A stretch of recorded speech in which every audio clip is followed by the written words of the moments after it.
Mr. Walker at the beginning of every year would hold a one-act play meeting, and he'd give a speech about what you'd expect, how the year's going to look, but he would always end it with this little saying right here, something about how, like, in his span of being there, he's going to go to state again. And at the end of the year, more than likely, he's going to go to state. He'd always look at all of us and he'd go, and who's coming with me?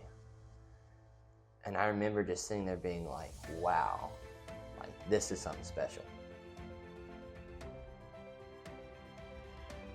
Travis Walker genuinely slept, thought, discussed, embodied theater. I mean, he would tell me the next day, hey, Mr. B, last night I couldn't go to sleep. I just kept thinking about this scene. Or he would actually dream about the show. So I think when anyone gets to that level and that's consumes you mentally and it's all you think about, that is 100% the passion that he displayed. Was he literally slept it, thought about it 24/7 hours a day. And that's just a true testament to who he is as a director and how passionate he was. He continuously thought about the shows that he was doing. And if he wasn't thinking about the show he was doing, he's thinking about the show for next year, what he was going to be doing. And I mean, that's just truly remarkable.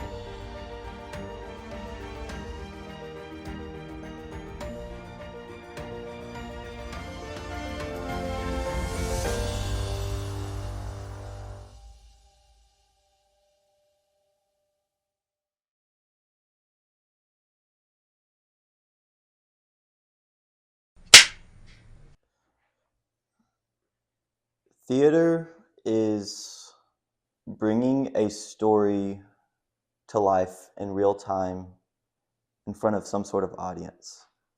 Yeah, it's about creating this really unique form of art that movies and television have tried to replicate for years, but yet they still have failed to. What was y'all's relationship to Mr. Walker?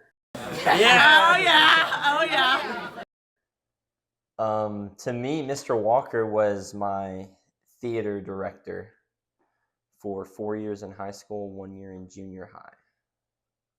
So when I first was hired by Abbott, it was as the principal. And at that time, I was coming in after him as the principal. The discussion was that he wanted to spend 100% of his time and focus on the theater classes and one act play. And by doing that, he needed to come in and hire a new principal. And so that was really, I guess, my first interaction with him in a work capacity was me coming in as the principal. The journey began when my youngest daughter got interested into theater, which was like 2012 or so maybe, with Balkan Women was the first play. And so when she got involved, I started taking a step into seeing what is theater really like. It was a lot more difficult than what I ever thought. I always thought coaches had it rough, but theater to me is almost more difficult than, say, sporting events, because the kids have to do it all. And so he kind of introduced me to that. And so the longer I was in it with my daughter, after those 4 years with her, and then continuing, he asked if I still wanted to do stuff, and I said yes. And so just kind of a little partnership, if you will, evolved, and he just taught me a lot. And so I could ask him questions and he would ask me stuff, and then just kind of grew from there. Well, the first time I talked to him, I was in the hospital up in Dallas doing one of my chemo treatments. And he called me and said, Mr. Garza, I understand that, you've been real sick and I'm praying for you. And my first reaction was, thank you. Who are you? Because I'd never even talked to him, didn't know who he was. I didn't know any of the teachers at Abbott. I had only met with Mr. Coker at that point, and that was 3 months before, school started. So when he told me that, he had been talking to Rosa, and it was obvious she was having some problems adjusting into the new school. I asked him what class she had with him, and he told me he didn't have a class with her. He just noticed her in the hallway. I was like, okay. I was like, that is more than I expect from, a random teacher in the hallway. And he said that he thinks that what Rosa could really use is to join his theater team. Rosa had never done anything like that before. And I told him, well, if you can talk her into it, I'm good with it, but good luck with that. And he said, well, if you're okay with it, we're going to go for it then. I said, talk to her and she can call me tonight and we'll have a discussion about it.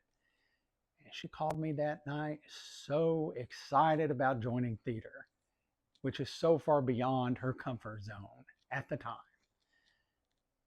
I was just amazed how quickly he got her to sign up for something when it was obvious she was just having a hard time fitting in at all. For me, how Mr. Walker kind of roped me into theater is I'm a pretty competitive guy, and Abbott had already had a well-established program up to that point in time. And I remember talking to him about it, and I thought it was something I'd be interested in, and I like winning, and to say the least, Walker liked winning too. And I remember that was kind of something that drew me in, the competitive atmosphere. And later on, you'd figure out there's many other aspects to it, but kind of that brotherhood and fraternity that lied within it. Well, it's hard for me to remember.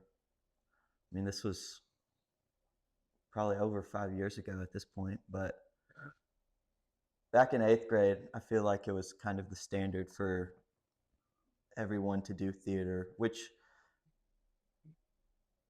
that might have something to say for the kind of program that Mr. Walker had, that people coming in having no understanding of theater beforehand, most of the class wanted to do theater,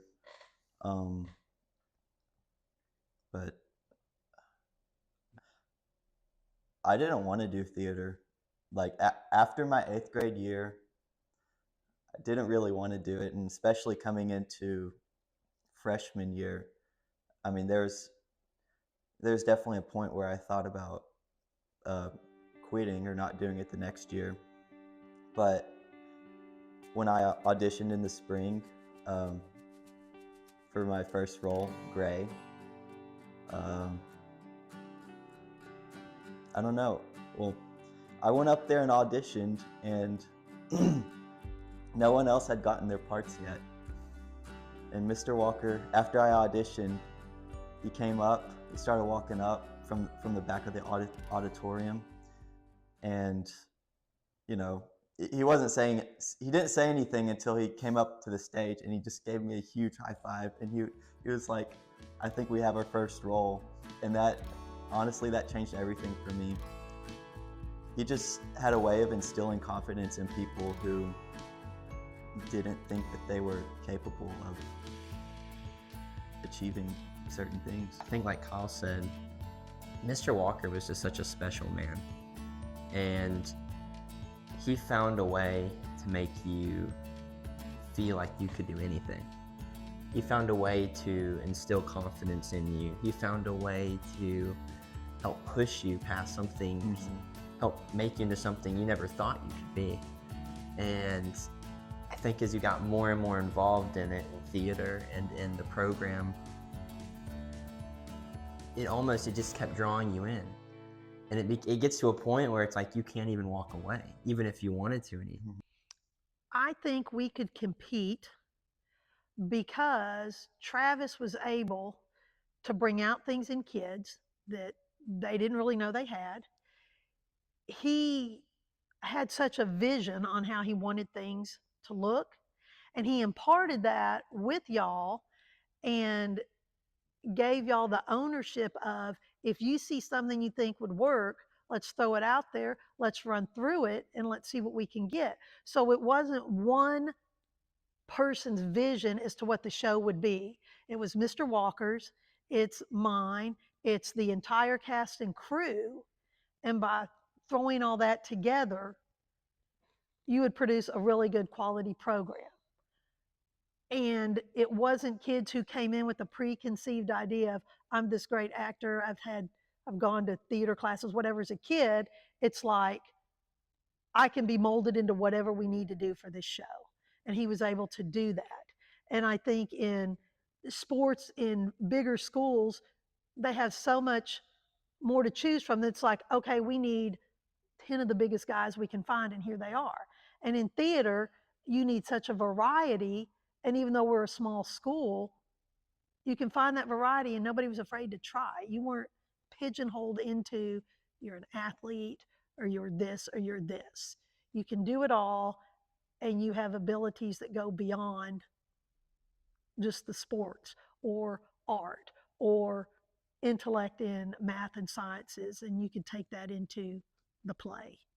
One of my favorite stories about Mr. Walker is it was my first year as superintendent, and I was exploring the idea of starting elementary theater arts. So when I first mentioned that to Mr. Walker, he was a little reluctant. He's like, I don't know if that's going to work.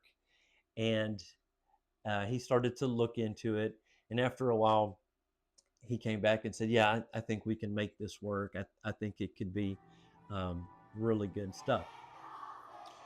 Well, later on, we talked about that elementary theater program, and the feedback and the feeling that I got from him, that it ended up being one of his most favorite opportunities to teach the younger level. And he said, before that, I would get the 8th graders for junior high one-act play, and that's kind of how I would get those kids enticed for high school. But now working with elementary kids, the program starts much sooner. And he would tell me, hey, I know this kid and this kid, they're going to be my main actors one day. Oh, he's brought so much. I mean, starting the elementary theater stuff and getting those little kids doing things. And we would have days on campus like Tacky Tourist Day or Dress Up. He would always do that. And the young kids just ate that up. And some of the high school kids did too. And I can remember last year, like when we did Treasure Island, and Miss Ferris's son just so much wanted a picture with Mr. Walker and then all the other pirates. And I mean, he just brought something in that a lot of people, unfortunately in small communities, aren't exposed to theater and everything that brings into it, because as kids, your whole world is make-believe. And Mr. Walker's like, guys, it is okay to make believe and to become these people and have fun with it and to be silly and be goofy and be okay with it. And I do remember telling parents, I said, you see your kid at home, they're completely different in school, in a particular classroom or on the football field. I said, but you don't know what your kiddo is like until you see them in theater, when we're not even doing regular theater. It's just totally different. Let's go! All right, thank you. You should get the rules somehow in the audience then. Yeah, get some.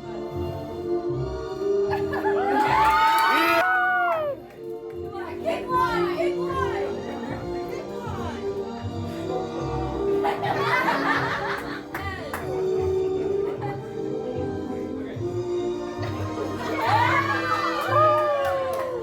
I mean, he affected everybody and said, you need to be yourself, you need to have fun. Don't take everything so seriously all the time, but be true to who you are, respect others and who they are, but just, you only go through it once. And so, whatever you do is going to affect other people, whether you know it or not. And so he always tried to be positive and up, be it in the hallways or whatever, because that's what the other people will see. It was special, and everybody's going to fit in theater.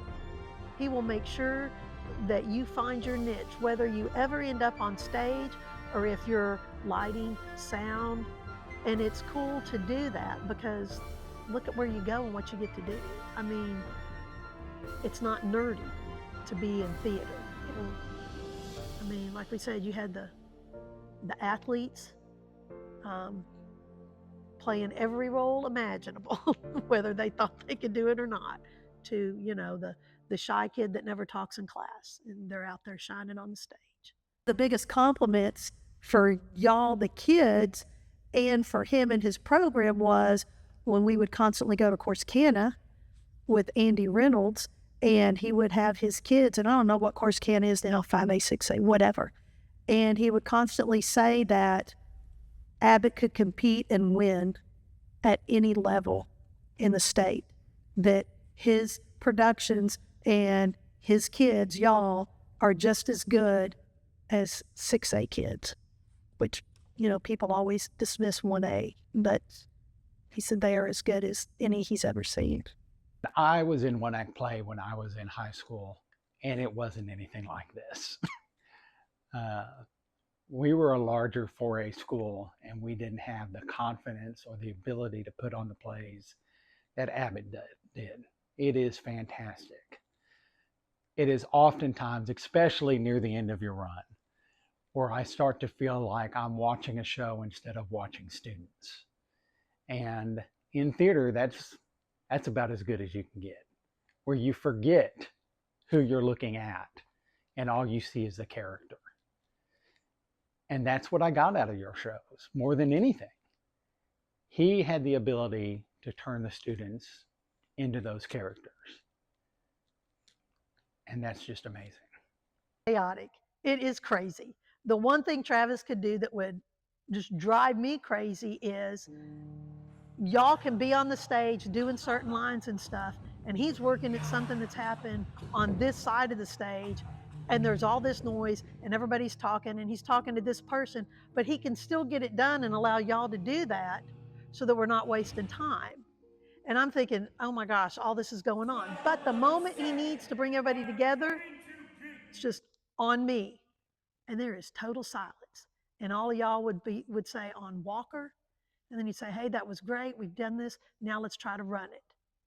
And something that amazed me so much, and I guess it's that way with all acting, is he could just sit there and say, let's run it from this line. And y'all could jump to that line, whether it was the middle, the end, or whatever, and do it. And he could say, okay, that looks good, but I want to go back 4 lines to set the scene better.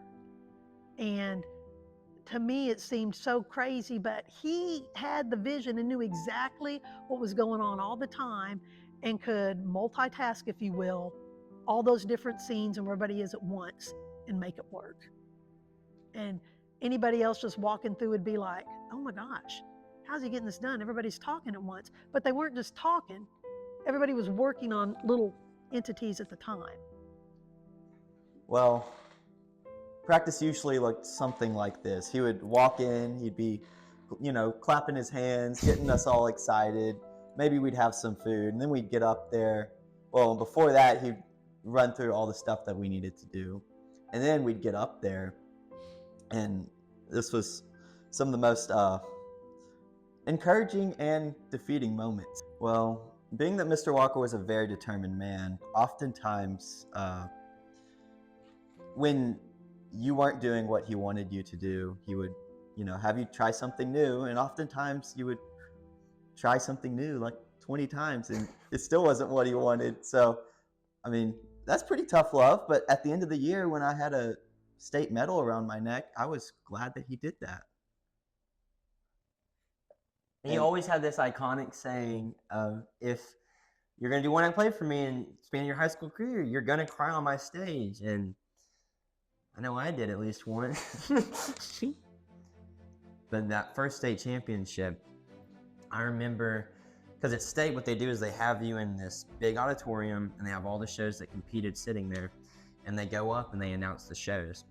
And mind you, our freshman year had some difficulties during our state performance, and we, as the freshman that I was like, oh dude, like this isn't great, like I don't know what's gonna happen, because you work so hard to get there and you don't know what's gonna happen. And I remember as they were going through the 3rd place and 2nd place show, and Abbott wasn't called yet, and I was like, oh my gosh, we got a shot, like maybe, maybe. Your 1A state champion with scenes from Treasure Island. Oh, baby! Let's go get this!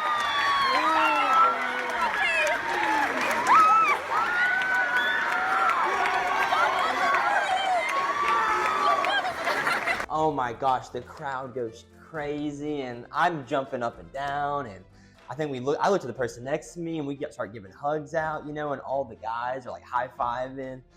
And I remember we were talking, I was like, we did it. Like, we couldn't believe it, you know? And it's special. It's a special feeling that if anyone experiences in a lifetime is extremely blessed. It was amazing. I kind of want to back up to regionals. There's this very iconic moment, at least in my life. After our regional performance, when we advanced, we were all on the bus, and a typical tradition that we would do after a performance is Mr. Walker would tell us the rankings. And that day, he told us, Row with a score of 1-1-1, Abbott ISD.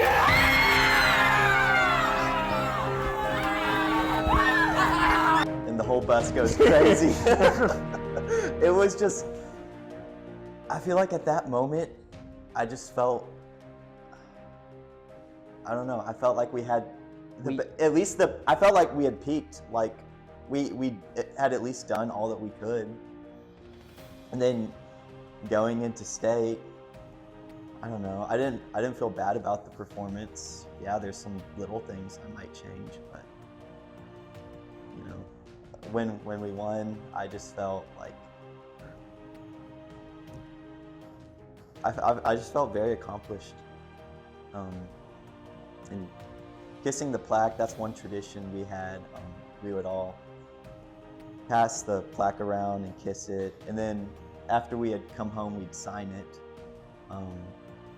And that's a really cool tradition too, because you know, being the successful man that Mr. Walker was, he had many one-act play plaques, and you know, I'm assuming that was a tradition they had from the first state championship. So you have all these past actors have basically autographed the plaque. It's just cool going back and looking at the legacy that he left. Most fond memory was the year that I officially helped him as a co-director. And at that time, my capacity was I could pull the truck and trailer for him. And that was where it started. And I think that was a part of Mr. Walker's plan was, hey, I want to get you in, just do this, but eventually I'm going to ask you to do more and more. And so going back to that memory was the district competition.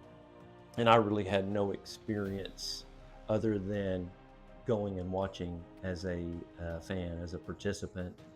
This was really my first behind the scenes experience, you know, as more involved with the directing capacity.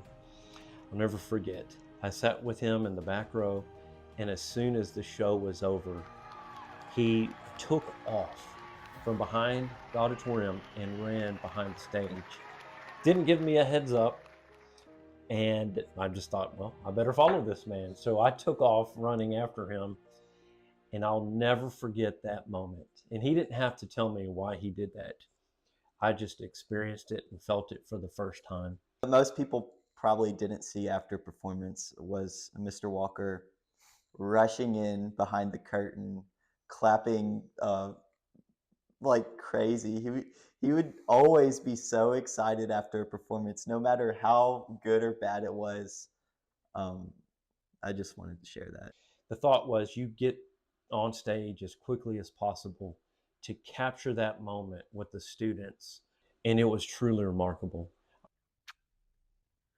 I think one of the biggest behind the scenes he did is once we figured out the sets or whatever, and you have those transitions and how you're going to have to move this ship mast to this, or this person has to get underneath point A to point B, or we have a fight going on.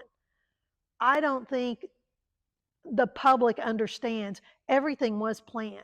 Everything had a moment in time on that script is to, you needed to have that sword fight at this minute, and it only takes this many seconds to make everything look so seamless.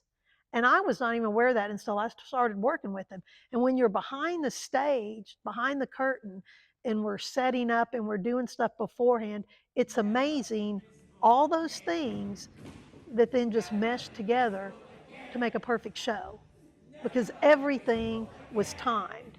And during practices, he's running through and he's asking somebody, okay, where are we at this mark? We're supposed to be at this line. And if we weren't, he's like, we're going to either cut this. And you're just amazed that 2 steps could make all the difference in the world as to if you're going to be on time or if you're going to be over. So the behind the scenes stuff is everything was down to a split second. And that's what made the show always work perfect. And if you're just sitting in the audience, you do not realize how exact it all was for y'all. Y'all knew exactly where you needed to be, when, and at what time in the show. I read a book called Outliers, and it talks about the top percentage of people in any field of work that they do, or any successful coach, or anybody that's successful, is those little things that they are so passionate about him. He was truly an outlier in one act play in UIL and theater. The thing that I remember the most about him isn't necessarily one story, but more of the little things. Mm-hmm. He was such a unique man. He always told you hi if you saw him.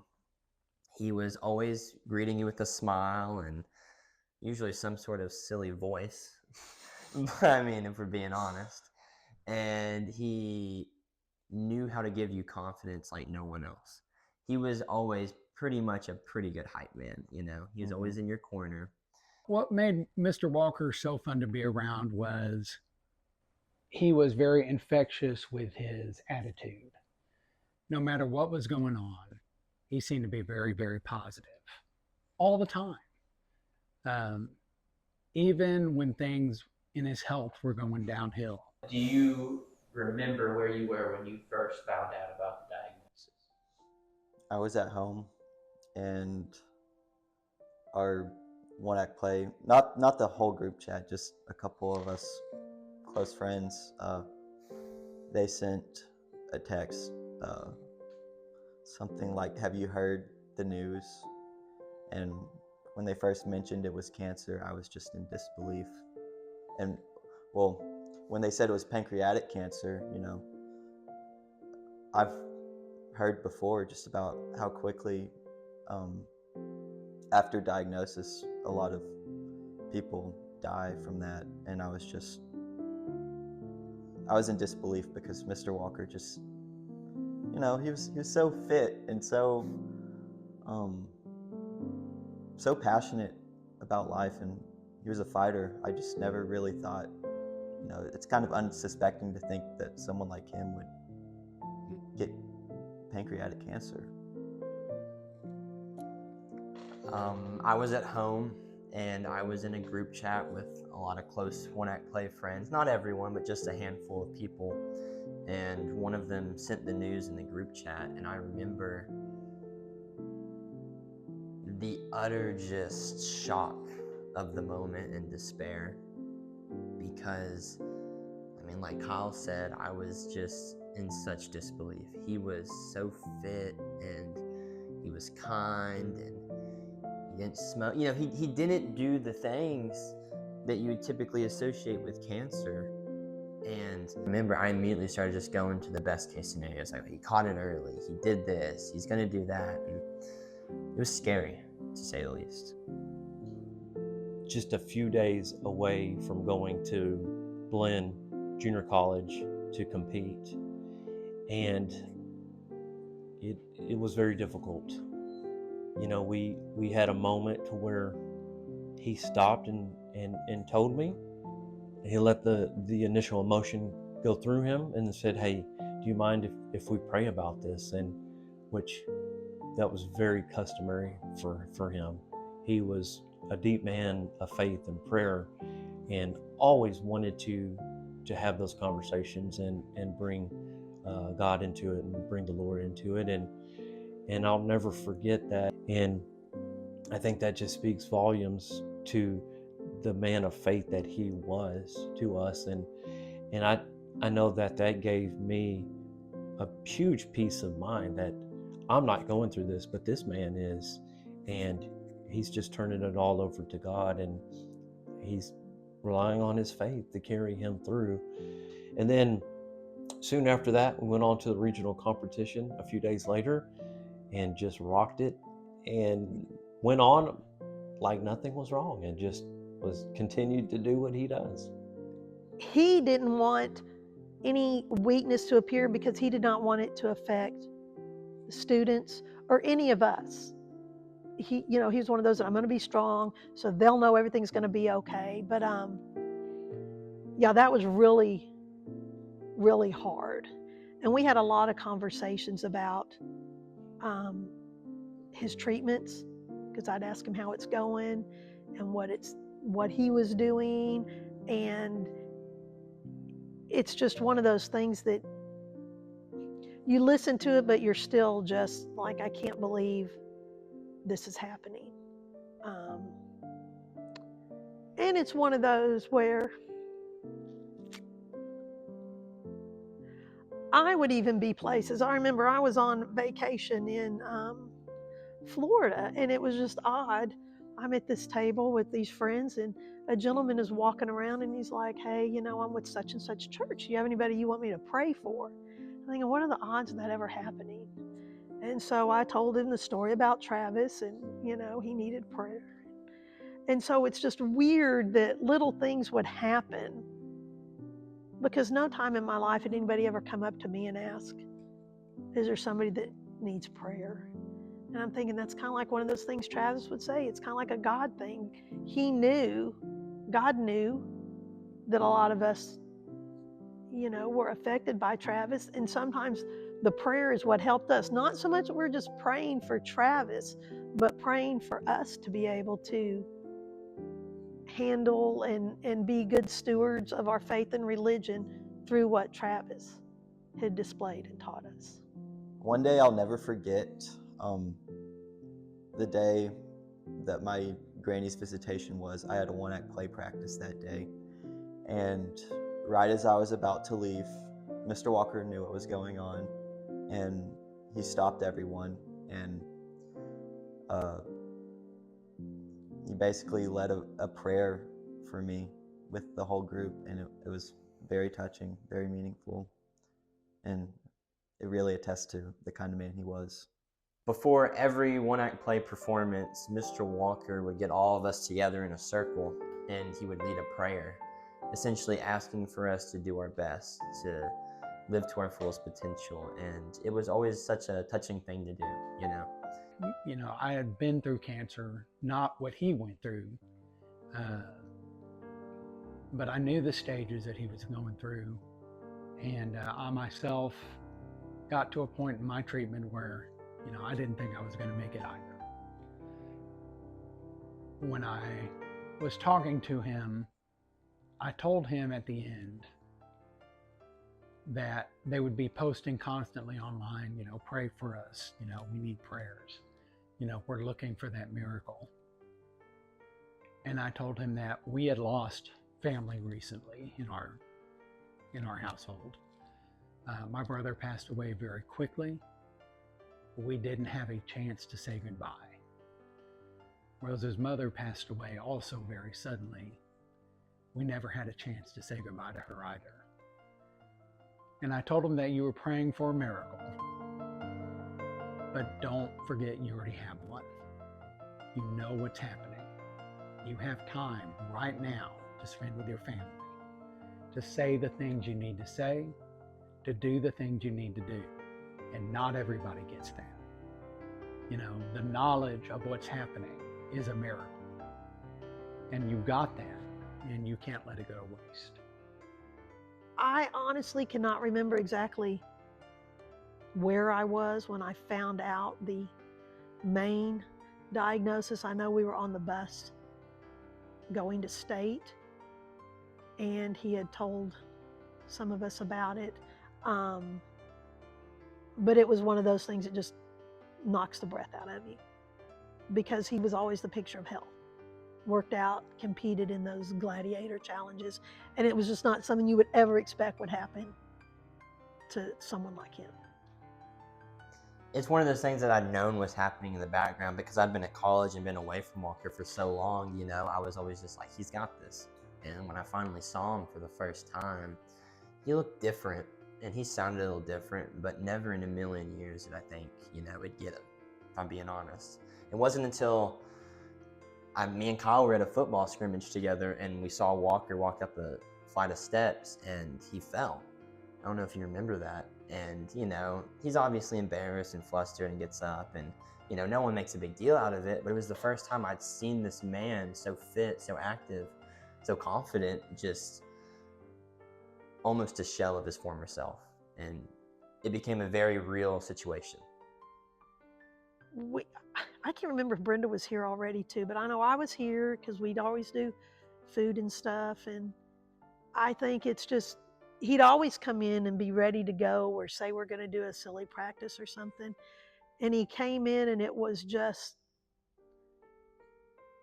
hard to see somebody that you had always seen so strong, then having vulnerability.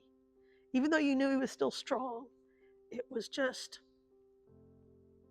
difficult. But the whole cast and all of us, I think we lifted him up somewhat, because we knew that he didn't want to be in the position he was in. And we are like, you know, we are there for you and we're going to do this show for you. And as much as I hate to say it now, I think maybe we all knew that was going to be his last show. Yes, I do remember where I was when we first found out that Mr. Walker passed away. I was actually here at school, and it was still fairly early in the morning. I want to say it was before 8:30. It was still first period, and I had been reached out to by Jennifer Walker, his wife, and that he had passed away that morning. And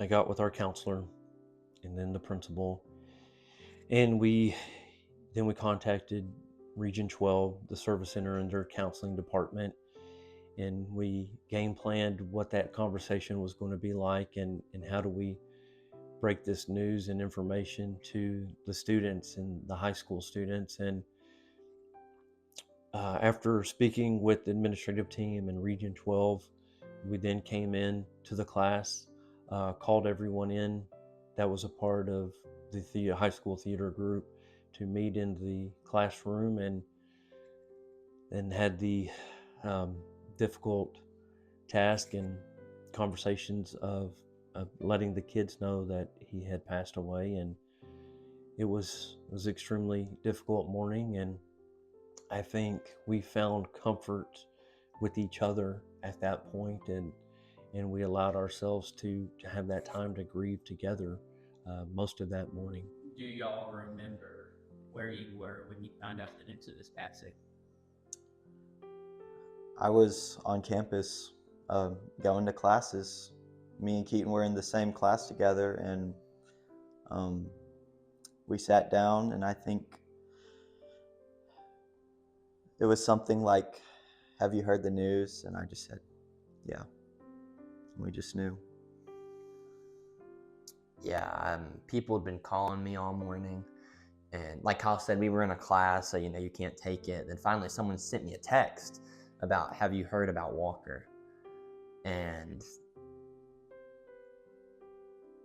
just talk about a immeasurable despair just falling on you instantly, you know, because that could only mean one thing. And I remember I sat with it for a second, and I looked over at Kyle. I didn't know if Kyle knew. And eventually I asked him, "Have you heard?" And he was like, "Yeah." I mean, I was was definitely distracted for the rest of the day. It was something that weighed on me for a while afterwards. I was still kind of in disbelief. I'm still kind of in disbelief that he's not here. I can remember struggling because he was so good in his faith. And I was one who kept saying, God, you could cure him, and what an example he would be to show how great you are in your grace and what a faithful person that Travis is, and he has never given up hope. And this would be a great testament to continue out in the world for more people to come to the Lord. But then I also had to realize that maybe the plan of Travis dying and his optimism and what he has left behind will lead more people to the Lord rather than just his living. And I remember one of his last posts was how you never know when something will be the last, like the last hug of your kids.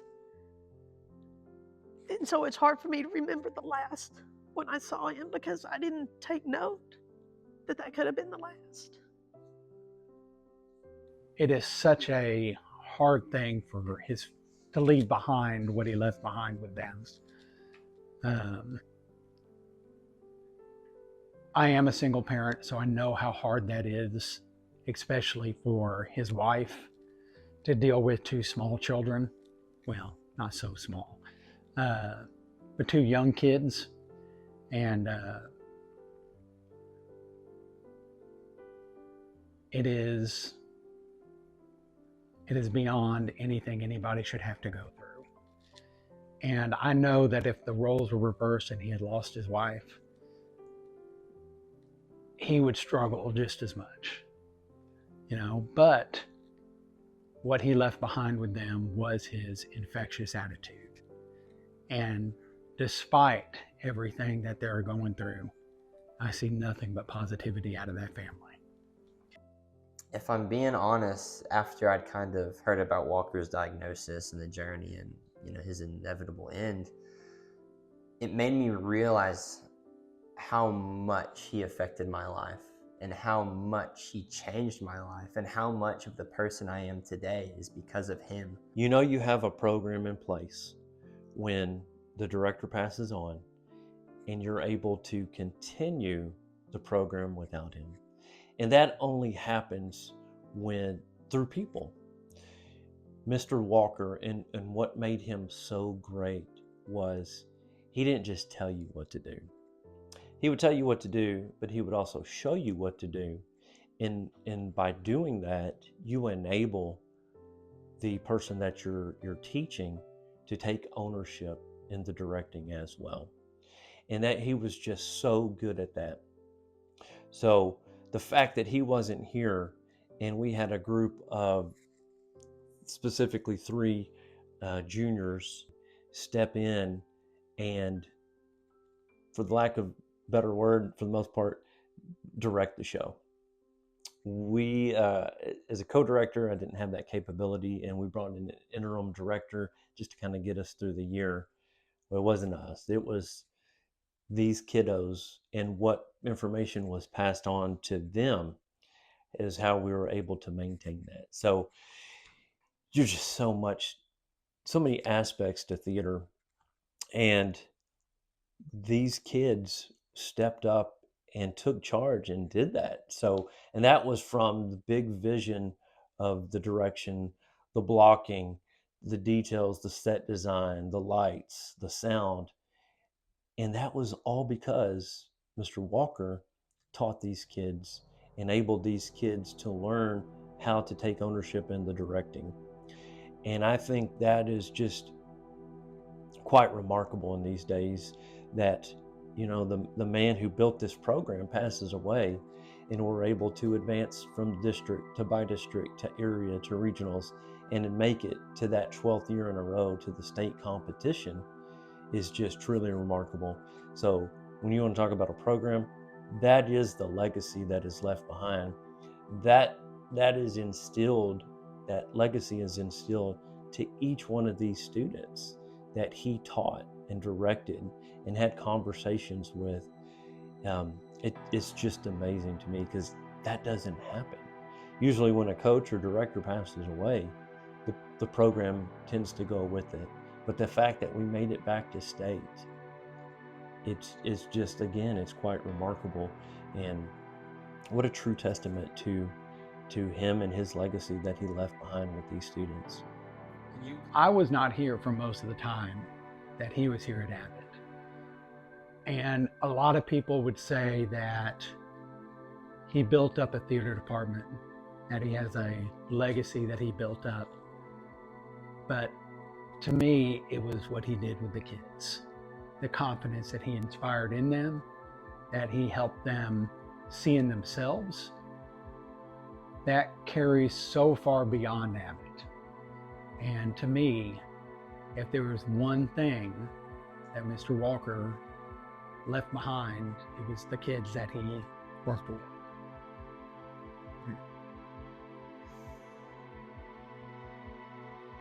I mean, what is there to say? You know, you could say anything and everything about it. He is such an accomplished individual. He has touched more lives than I think people will ever understand. And yeah, his legacy is going to be for one act play. It's going to be for the state championships he brought home. It's going to be for the program that he established, the people that came out of it. But as someone who was in it, I look at his legacy as just the excellent man he was, the father he was for his kids, who he loved dearly, for the man who would always check up on us, making sure we were okay, making sure we were doing good, making sure we were handling everything all right,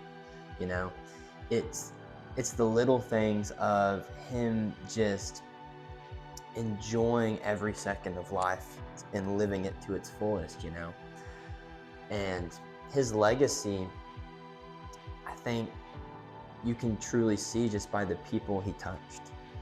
And I think it'll be talked about for years and years to come. I think some of my favorite memories of Walker, for me at least,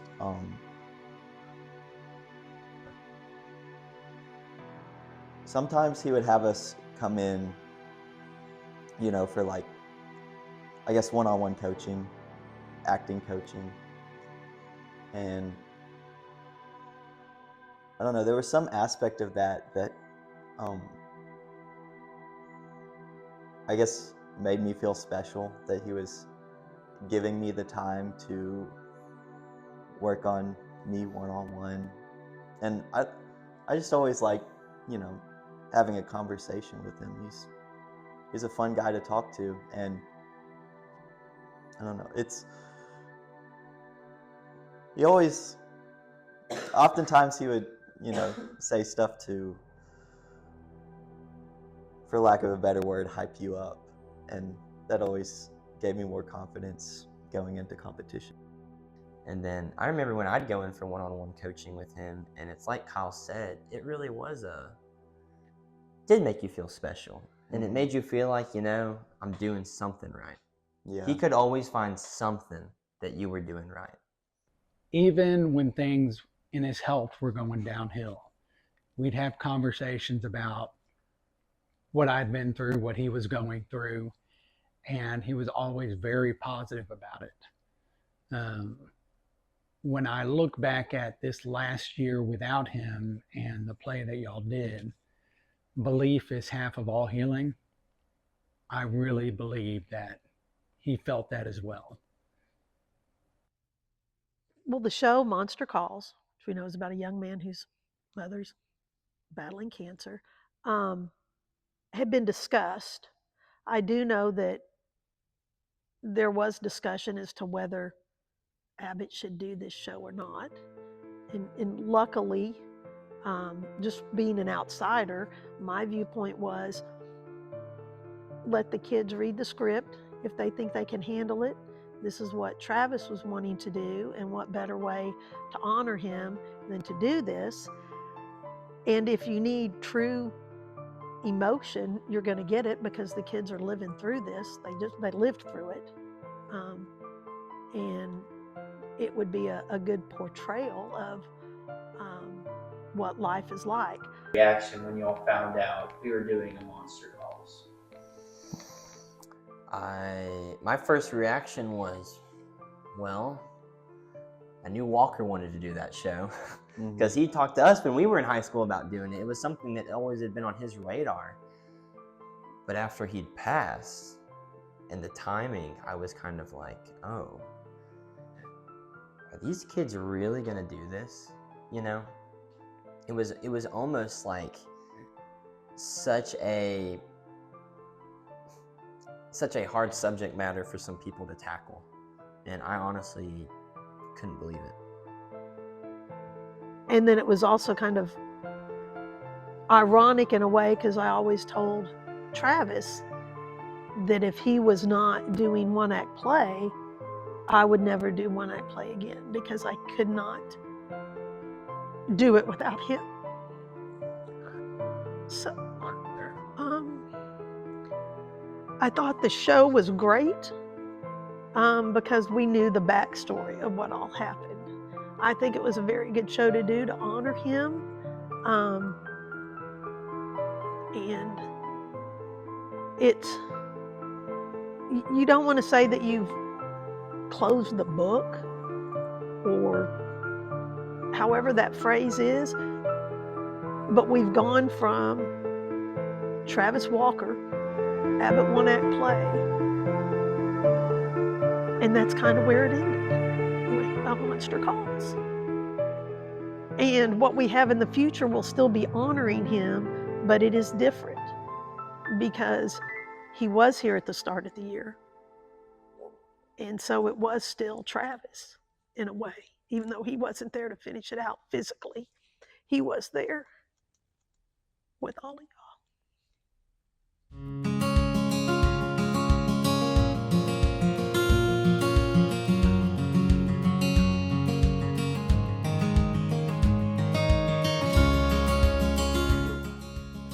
If there's one thing that I could tell him right now, it would be, I miss you. I would tell him, thank you. You know, I wouldn't be the man I am today without him.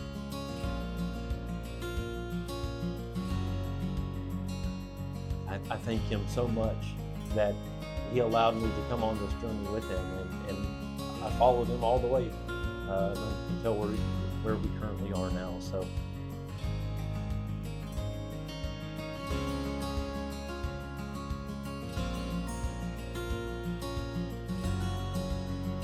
And it is, what does a man leave behind but his name and the stories he told? And I think at the end of all of our shows, we have really told a story. And I think that summarizes Mr. Walker. I think that summarizes Travis and his legacy, what he has done with his students, and how these young adults have gone out, and I think he's really impacted their life, because the stories he told and that they told through one-act play will be things that they keep on through.